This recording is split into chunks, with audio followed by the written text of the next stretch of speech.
Hi guys, hey everybody, my name is Eliezer Montaño and today, in this video, this is a presentation for the course Didactics of English. I'm studying at the Universidad Nacional Abierta y a Distancia, and in this video the idea is to, first of all, I'm gonna give like a personal definition of what the concept of didactics is, and also I'm gonna give explanation of the guidelines of the pedagogy practice provided by this course. Alright, so let's start off by explaining what didactics is. Um, this discipline is a part of pedagogy which is in charge of explaining the manner or the way in which the process of teaching, learning is carried out, of course, by the teachers. With this in mind, I would say that when we talk about the concept of didactics of English, it is nothing less than the science that studies like the manner and the methodology in which the teachers, of course, with their experience and knowledge, teach this language so that it can be like easily um, like so that they can teach this language the best way possible so that it can be easily understood and learned by their students. Bueno, hay unos puntos que son clave para los lineamientos de la práctica pedagógica que se nos dio, que son pues el objetivo de este lineamiento, los derechos, los deberes que tengo yo como practicante, el tiempo de distribución, los principios que debo tener, lo que es como tal la práctica pedagógica y los tipos de práctica. Así que esto es lo que vamos a estar tratando ahora. Bueno, primeramente quiero tocar el tema de los objetivos. Pues el objetivo principal de el documento que nos fue dado de los lineamientos para el desarrollo de la práctica educativa como tal, o sea, el objetivo de ese material, para qué es, ¿cierto? ¿Cuál es la intención? Así que, pues bueno, de este material yo podría decir que lo principal es que sirve para que el estudiante como tal conozca la conexión que hay entre tanto la teoría como la praxis, ¿cierto? La conexión que hay entre ellos al momento de realizar em, am, las prácticas en una institución, ¿cierto? Aparte, creo que también nos sirve mucho porque nosotros como tal que apenas estamos empezando y que no, pues es la primera vez que pues yo personalmente voy a ir a una institución a hacer prácticas, nos aclara también muchas dudas que nosotros podamos tener con respecto a si ya tenemos que hacer las prácticas, a quién tenemos que contactar en caso tal nosotros tengamos preguntas y etcétera, etcétera. Por eso creo que la intención o pues el objetivo de este documento es esencial para los estudiantes que van a hacer y van a empezar las prácticas. Bueno, ahora bien, ya que hemos hablado del objetivo, de la intención principal de el documento de lineamientos para el desarrollo de la práctica educativa, vamos a hablar qué es la PPE. Bueno, es una abreviación, pero como tal significa la práctica pedagógica educativa. ¿Qué es esto, verdad? Entonces, la práctica pedagógica educativa en la SEDU, en la UNAT, es prácticamente es un espacio curricular de formación integral para la puesta en escena de la persona que se está preparando para ser un docente. En este caso mi persona, ¿verdad? Me asignan un lugar para que de esa forma yo pueda hacer una práctica y pueda desarrollar esas competencias necesarias para yo formarme como un docente, eh, por decirlo así, con las capacidades necesarias para llevar a cabo esa labor o esa profesión, ¿cierto? Es una práctica social, una práctica cultural, una práctica académica y pues dirigida, o sea, está como hecha para pues eh, crear como condiciones entre el educador, ¿cierto? La persona que va a ser, que se está preparando para ser un educador y el contexto, el entorno en donde él se va a desenvolver. Ahora bien, hay unos tipos de práctica, ¿verdad? Hay tres tipos de práctica. La primera es, bueno, una de ellas es inmersión, que en esta básicamente pues la persona desarrolla sus competencias ejecutando su saber pedagógico, ya de lo que ha investigado, de lo que ha adquirido, ejecuta su saber pedagógico y por medio de ello aprende, ¿cierto?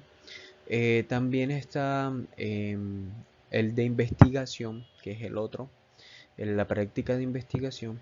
En esta, como su nombre lo dice, se hace una práctica por medio de una investigación, de un escenario como tal, ¿cierto? En el cual se halla un problema, primero se halla un problema, y en base a ese problema se empieza a trabajar para buscar soluciones e innovar y buscar respuestas al problema que está pasando en la clase como tal, ¿verdad? Por otro lado, ya el último sería el tipo de práctica de observación participante, que ese es el que yo haría este semestre. No se refiere simplemente como a estar en el salón de clase. Está bien, o sea, es más que todo como que para analizar lo que sucede en la clase, y sí, como una recolección de datos, pero es una manera no en la que yo estoy como que apartado simplemente analizando, sino que yo también estoy interactuando constantemente en las actividades y lo que se hace durante la clase. También hay unos principios de acción que yo, pues que aparecen, ¿cierto? En los lineamientos que yo tengo que tomar que debo tener en cuenta al momento de hacer mis prácticas. Son 5 de estos. El primero es prácticamente, pues, la integralidad durante la práctica, ¿cierto? Mostrar un carácter íntegro, ¿cierto? Recordar que soy parte de la UNAT y que debo evitar cualquier tipo de situaciones que sean perjudiciales para las otras personas, para los estudiantes. Debo tener mucho cuidado también con los estudiantes, la forma como me dirijo a ellos, con los docentes, etcétera, etcétera. Está también la dialogicidad, ¿verdad? Entre los actores educativos. Es cierto que yo debo mantener constante comunicación con ellos, ¿verdad? Tanto con los estudiantes, con los actores, ¿verdad? Educativos, y sobre todo que esa comunicación debe ser asertiva y debe ser bastante respetuosa, ¿cierto? También está la promoción de entornos protectores para niños, niñas y adolescentes. ¿Qué pasa? Que como voy a estar en contacto con, pues eso, niños, niñas y adolescentes, debo ser muy cuidadoso en evitar y prevenir y no generar espacios en los que yo vaya a discriminar, eh, o, o, o sí, más que todo discriminar o agredir física o emocionalmente a un niño. Entonces yo debo ser muy cuidadoso con eso y tener en cuenta que al estar tratando con pequeños debo ser muy cuidadoso. También el cuarto, que es pues respeto por las diferencias, entender que no todos pensamos igual. Y la quinta, que es excelencia en el servicio, que es pues dar lo mejor de mí, hacer un trabajo impecable, ¿verdad? Mostrar un trabajo impecable para dejar esas puertas abiertas también en la institución para la UNAT. Bueno, yo como estudiante, asimismo, tengo unos derechos y tengo unos deberes de los cuales vamos a hablar. Por ejemplo, ¿cuáles son mis deberes? Pues primero, conocer, leer, entender el lineamiento para la práctica pedagógica, ser responsable a la hora de yo alistarme para la práctica pedagógica, cumplir con todo, estar afiliado a una EPS también, mantener una comunicación asertiva, una comunicación continua, tanto con el docente de acompañamiento como el titular, como con la institución educativa en donde voy a estar. Debo de llevar una buena presentación personal. Debo cumplir con las actividades que se me mandan en el tiempo establecido. Debo conocer los lineamientos asimismo de la institución en donde voy a estar para acatarlos, para cumplirlos. Debo pues cumplir, pues sí, cumplir con las actividades.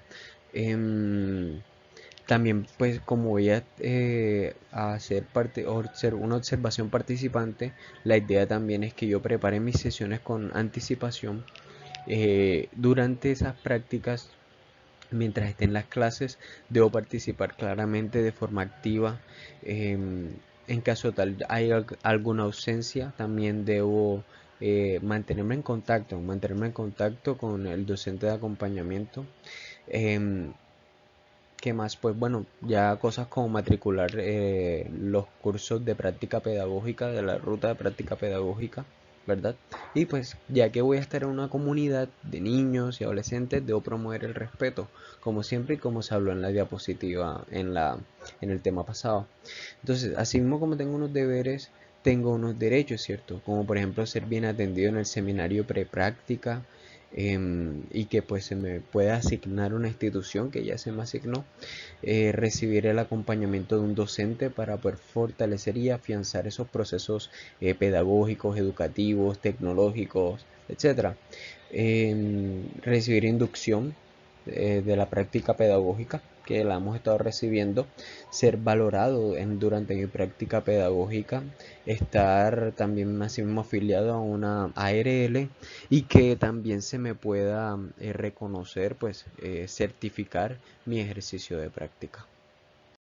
Ahora, finalmente, otra cosa que se tiene que tener en cuenta, otro punto, es la distribución de tiempo de mi práctica. Entonces, ¿qué pasa? En esta materia de Didactics of English, se divide en tres fases: fase 2, fase 3, fase 4, teniendo en cuenta pues la práctica como tal. En la fase 2, primero, o sea, en total son 32 horas, ¿ya? Entonces, esas horas se dividen por fases. En la segunda fase, que va como desde el 5 de septiembre hasta el 12 de octubre, entonces son 8 horas de observación participante, o sea, en la institución educativa como tal. Son 2 horas para el desarrollo del material y son 3 horas de SAPEC, que son pues reuniones virtuales, los CIPAS con los docentes, pues ya de manera virtual, no en el escenario educativo. Asimismo, en la fase 3 así se divide en las horas, lo mismo, 8 horas de, de observación participante, 3 horas para realizar para el desarrollo del material y 3 horas para CIPAS.